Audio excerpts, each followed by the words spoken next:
it sounds to me, based on some previous interviews that you've done, that a major point of realization came just from observing the conditions on the ground in Gaza. And so I want to just play a very, very brief piece of video. Here's Benjamin Netanyahu on the anniversary of 9/11, using the anniversary of 9/11 to justify their strike on Qatar amid peace talks. And I'm just going to play a very brief piece of video here. Various countries of the world condemn Israel. They should be ashamed of themselves. What did they do after America took out Osama bin Laden? Did they say, oh, what a terrible thing was done to Afghanistan or to Pakistan? No, they applauded. Okay, so what he's basically saying there is, after 9/11, when the United States pursued Osama bin Laden, there wasn't much concern about the conditions on the ground in a place like Afghanistan, which we occupied for 20 years. That essentially seems to be the point that he's making. As a veteran of multiple war zones, Iraq, Afghanistan, you were in Syria too, as I understand. Is that right? Iraq, Afghanistan, Syria, Tajikistan, and the southern Philippines, where there was actual named combat operations in those locations. Gotcha. So you've been in war zones. You've seen some pretty dire stuff, I assume, throughout your career. How is Gaza different? How do those other war zones maintain, by comparison at least, a modicum of functionality as compared to Gaza, which I've seen you describe as just being totally devastated? No life, no culture, no nothing. So I see it from three different aspects: the execution, physical, on the ground, what's happening. By comparison to any place that I have been deployed in war, indescribable, does not compare. It is an absolute devastated post-apocalyptic wasteland that far exceeds any bounds of international humanitarian law, proportionality, Geneva Convention. It is hell on earth. It is a hellscape. When I was in Iraq, fighting in Fallujah, fighting in Mosul, fighting in Sadr City, we left a lot of destruction. Never did I think I would see anything comparable or worse than that. In Raqqa, in Syria, fighting ISIS, and when ISIS abandoned Raqqa and left to the southeast, they destroyed everything on their way out. Going through Raqqa, I didn't think that I'd ever see anything that bad in terms of bodies hanging from the streets, bodies being left in the streets to die and rot, destruction at a scale that you could only imagine in nightmares. And in Gaza, it took my breath away. It made me sick. It made me speechless. It was the most devastating. It's not a war. It is not a war.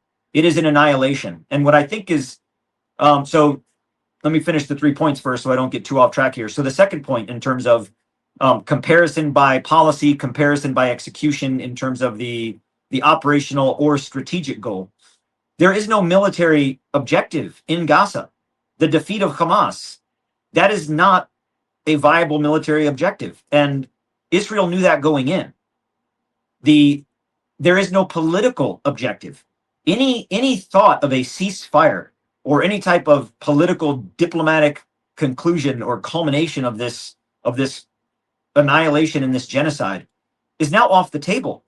Israel has taken that off the table, quite literally, in the form of F-35s and U.S. missiles going into an apartment in Qatar. That's taken off the table.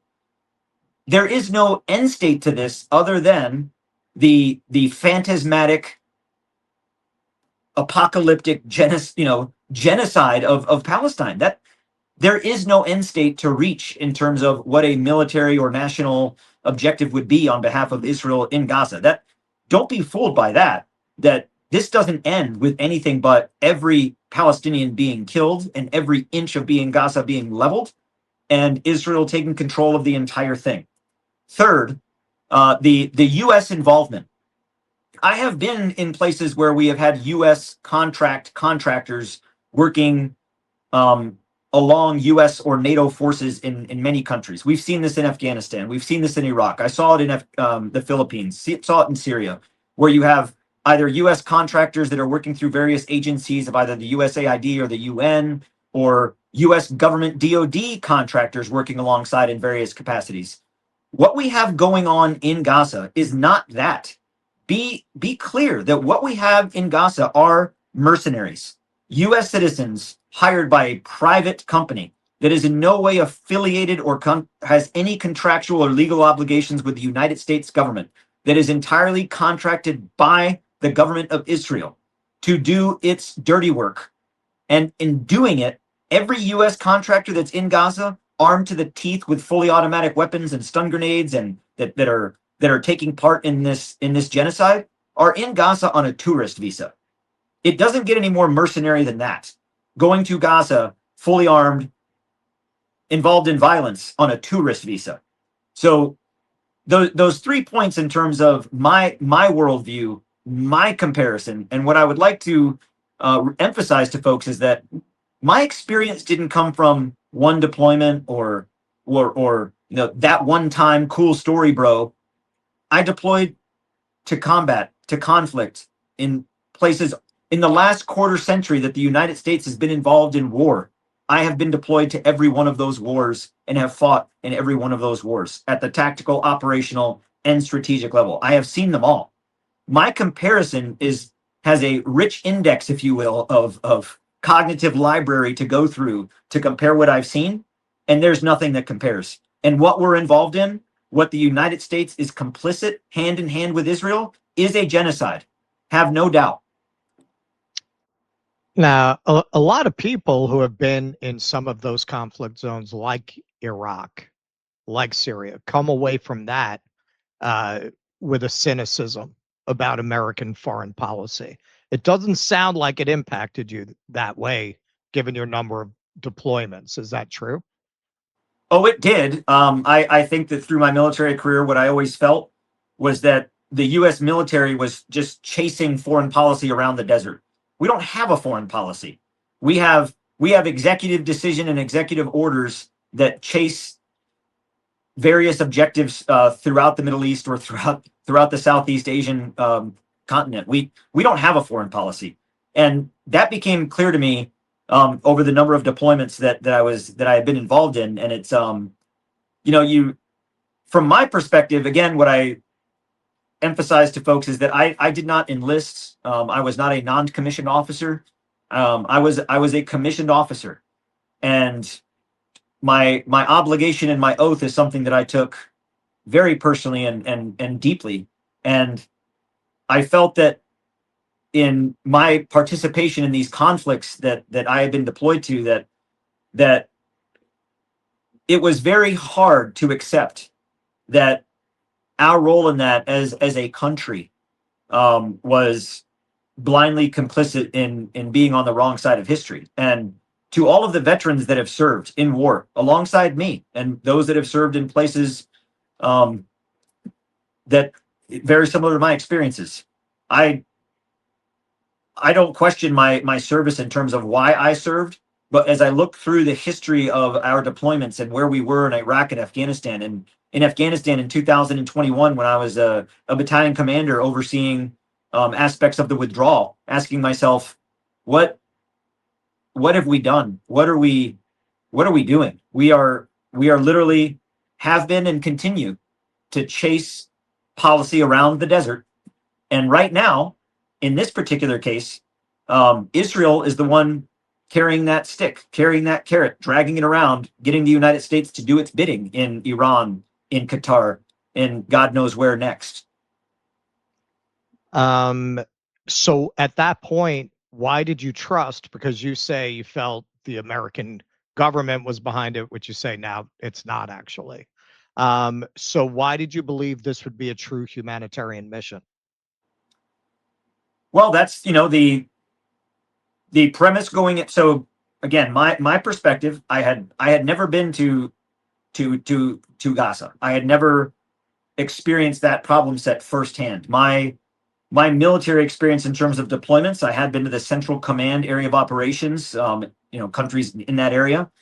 But I had never experienced that operation, and being fed what's in the Western media, being fed what we get through through the lens of Israeli propaganda that's then pumped through our news agencies here in the United States. It's, you know, that the UN, UNRWA, was infiltrated by Hamas and compromised by Hamas, and Israel wants to feed people and wants to relieve the population of its hunger and its crisis, but, you know, not at the same time as feeding Hamas. So that there needs to be a new method. And the United States answered that call with this Gaza Humanitarian Foundation to feed people and allow for the continuation of the offensive, but separate the humanitarian aid aspect to it. And I was under the understanding that when we went into Gaza, that we would be operating at the capacity, conducting the mission of what the United Nations, UNRWA, World Food Kitchen, World Food Program were doing, in terms of the community-based sites in the neighborhoods, in the areas where need was. What the plan was for the sites, how we would distribute, what the overall concept was, we did not know any of that before we went in, and quite frankly, no one knew. When we first got into Israel to plan operations in Gaza, the Israeli Defense Forces, who are the client, the IDF are the contractual client in Gaza to the United States. There was no plan. We didn't know what we were getting into until we were in it. And once we were in it, it was so very obvious to me that this is not a, you know, for anyone to say that the humanitarian plan, or that the plan that the Israeli government through the United States, through the Gaza Humanitarian Foundation put together is some failure. It is not a failure. It is a exquisitely designed and executed plan for the purpose of genocide. Please clap.